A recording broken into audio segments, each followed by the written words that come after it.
The Colebrook County transit hubs smelled of diesel exhaust and old ice, the exhaust frozen into the air in visible layers, and beneath it, the flat mineral smell of snow that had been dirty for 3 weeks and was not going anywhere. It was 6:47 on a Tuesday morning in February, and 20-year-old Wren Calloway had been standing in it for 19 minutes. The cold here did not sting. It had moved past that. It simply pressed. Against the gap in her collar, where the second-hand peacoat had lost its top button, against her wrists where the logoed fleece from the print shop ended and her skin began. She had her hands in her pockets and her phone in her left fist, and she was not looking at it because she already knew what was in her account. $38.17. She knew without checking because she had checked every morning for 11 weeks, and the number had not surprised her once. The overdue notice was folded in the inside pocket of the peacoat. Champlain Community College, $214. The paper had been handled enough times that it was soft at the creases. She wore a key around her neck on a piece of grosgrain ribbon, brass, worn smooth, the bow slightly bent, and she did not know what it opened. She had not known for 6 years, since the state transferred her out of Aldenmore Children's Home at age 14 and placed her in a group foster house in Laconia, and she had taken the key because it was the only object she owned that she had not acquired herself. Someone had put it on her. She could not remember who. She had not been back to Aldenmore Valley since. Across Route 3, a black Audi sat idling in the covered warming bay of the Comfort Inn, engine running for no one, its single occupant eating something from a plate behind the lit window of the breakfast room. Wren watched him for a moment. Then she looked back at the road. She had learned early that waiting was not passive. Waiting was what you did while you were deciding. The bus was 41 minutes late when her phone rang. A 603 area code, a man's voice, clipped and deliberate. Clement Fairweather. Fairweather and Strand, attorneys. He was calling regarding the estate of Evangeline Dorothea Aldenmore, deceased, and Wren had been named, not as a secondary beneficiary, but as the sole legatee of a specific. The bus arrived. The air brakes fired like a held breath releasing, and the rest of his sentence disappeared into the sound. She wrote his callback number in eyeliner on the back of the overdue notice and stepped on board. What Evangeline Aldenmore had left her, she would not understand until she sat in a room full of people who had already decided it was nothing. The offices of Fairweather and Strand smelled of lemon oil and old paper, and the specific quiet of rooms where money is managed by people who have never needed to count it. Wren had taken 2 buses from Burlington and slept the second night in a 24-hour laundromat in Tilton because a motel room cost $79, and she did not have $79 to spend on sleeping. She was wearing her best clothes. They were not good enough for this room. Prosper Aldenmore III arrived 8 minutes after she did. He smelled of cedar and expensive wool before he was fully through the door. Cashmere overcoat, charcoal perfectly cut, a Patek Philippe on his left wrist that he did not check because men like Prosper Aldenmore did not check their watches in rooms they had already decided belonged to them. He walked to the head of the conference table without hesitating and did not look at Wren at all. Not a glance. She was a chair that had somehow arrived before him. The 4 people already seated managed the same with slightly less elegance. A cousin with reading glasses, a family accountant with a leather portfolio. 2 others who might have been attorneys. None of them looked at her directly. Clement Fairweather read the will in a measured, uninflected voice. The Aldenmore family estate, the name-bearing trust, the Concord townhouse on Rumford Street, investment accounts totaling $2,314,000 across 4 instruments, all of it to Prosper. The cousin made a note. The accountant turned a page. Wren received the deed to Aldenmore Children's Home, a decommissioned structure in Coos County, assessed property tax value $6,400, with outstanding remediation liabilities not yet quantified. and one personal item. Fairweather set a small wooden box on the table in front of her. It was roughly 6 inches square, the grain worn smooth with age. She picked it up, lighter than she expected. Slightly cool, Prosper was already buttoning his coat when he spoke. He did not look at her. She always had a soft spot for the charity cases. "I'm sure the old building feels like home to you." One of the attorneys produced a brief, controlled smile. Wren put the box in her bag, thanked Clement Fairweather by name, and did not look at Prosper Aldenmore again. In the parking lot, she opened the latch. Inside, on aged velvet the color of dried moss, lay an iron key. Ornate, larger than her thumb, the date 1941 stamped into its bow. Beneath it, a folded slip of paper.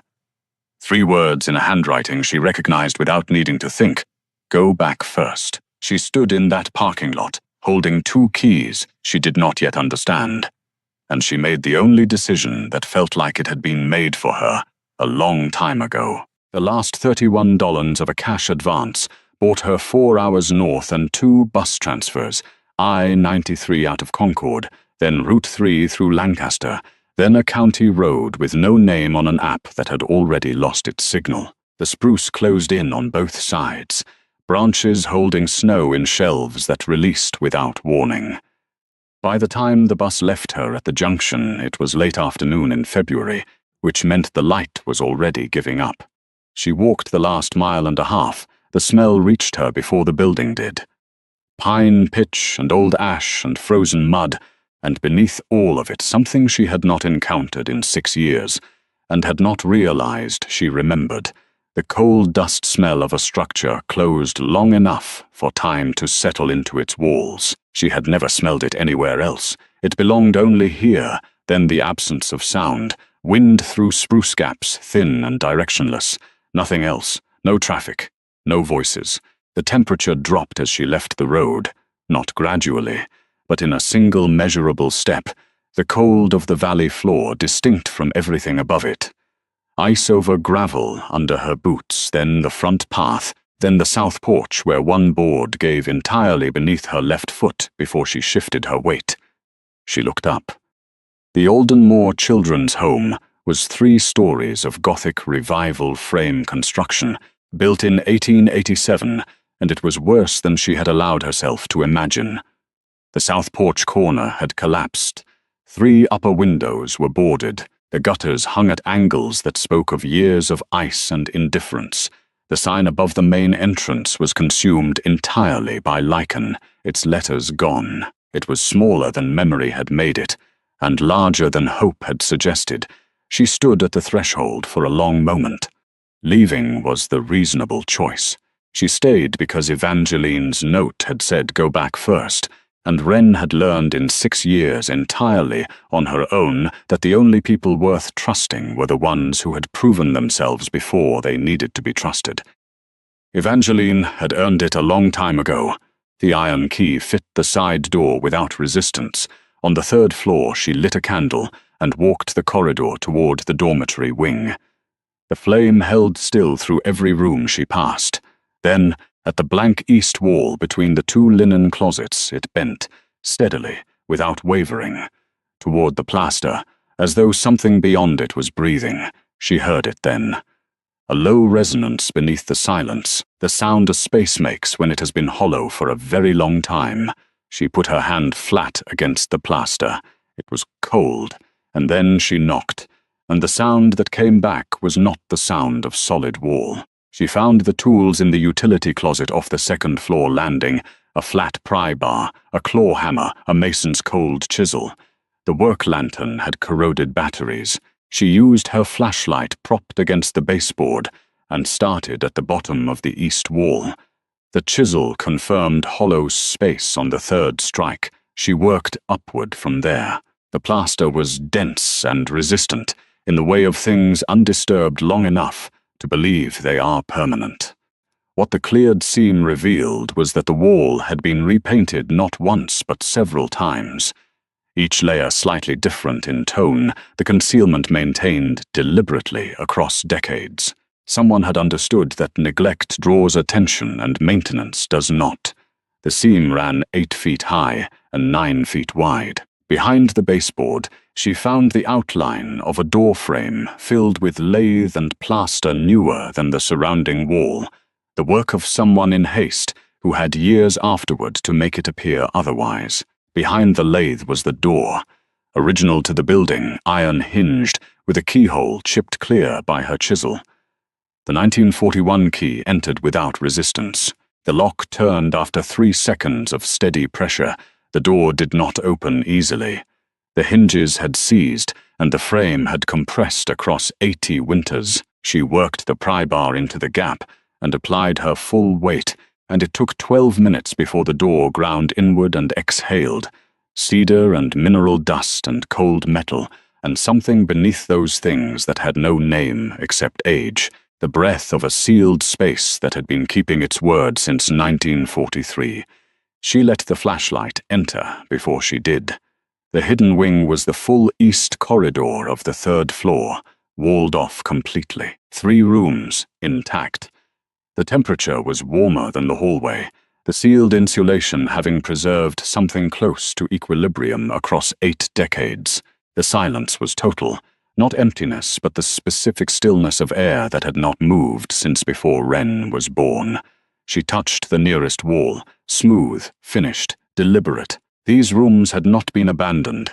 They had been stored, a sitting room, a filing room, a vault room with a steel door at the far wall. The cedar chest in the filing room held 47 pre-WW gold certificates in archival sleeves, face value $47,000, redeemable. The cabinet beside it held Evangeline's personal records, in a handwriting Wren recognized before she consciously placed it. The same hand that had left folded notes in her coat pockets when she was small. The vault room door was unlocked.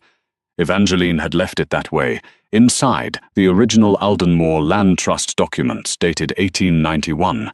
31 bearer bonds issued between 1938 and 1942, bundled and labeled, and a sealed envelope centered on the shelf as though placed there this morning.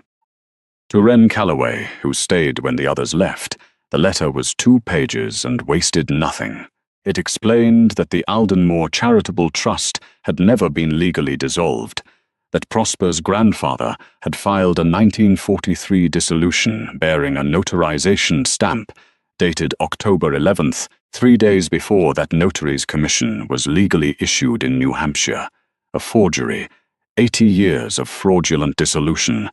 Wren's branch of the family, an illegitimate line erased from the record in 1901, was named in the original deed as contingent beneficiary if the charitable mission was abandoned. Evangeline's personal copy of the dissolution document was paper-clipped to the letter, the forged stamp circled, the commission number, and its actual issue date recorded in the margin in her precise hand. Then, you were the child who asked why the heating bill went unpaid before the kitchen budget. You were 8 years old. I knew then. Then, take the bonds to Clement Fairweather. He knows. He has been waiting. Then, I did not leave you a building, Wren. I left you what was always yours. I am sorry it took so long. She was reading it for the 2nd time when she heard tires on the gravel drive below, moving slowly. Without headlights, she turned off her flashlight. In the dark of the hidden wing, she listened, and she heard 2 doors close, not one. She heard them on the stairs before she saw them. 2 sets of footsteps, one measured and unhurried, one heavier and slightly behind. She stepped back from the doorway of the hidden wing and stood against the corridor wall, with the document folder pressed flat against her side. Prosper Aldenmore III came around the landing first. He was still in the cashmere overcoat.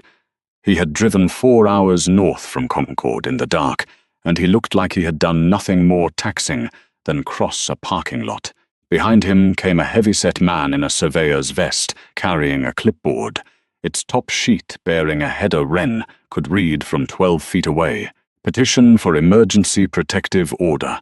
Aldenmore Estate Asset Preservation. Prosper did not look for her. He walked directly to the broken plaster, read the damage in a single glance, and looked through the open door into the hidden wing without expression. There were boot prints in the corridor dust that were not Wren's. cleaner treads, wider, made recently. He had been on this floor before tonight, possibly before the will reading.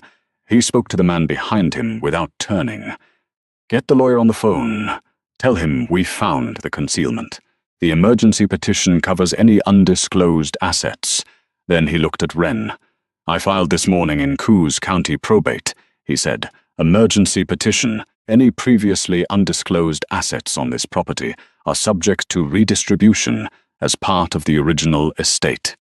The petition converts to presumptive ownership at 9 tomorrow morning, if unchallenged. I have a court officer arriving at 7. He let that settle. You don't have the legal resources to stop it, and you don't have the time." He said it the way he had buttoned his coat 11 days ago in Concord, not with cruelty, but with the flat patience of a man explaining something to someone he has already finished considering. He was right about the time. 14 hours was not much. He was wrong about the resources, but he had no mechanism for knowing that, and Wren did not correct him. She looked at him. She looked at the folder in her hand. She said nothing. Prosper nodded toward his associate.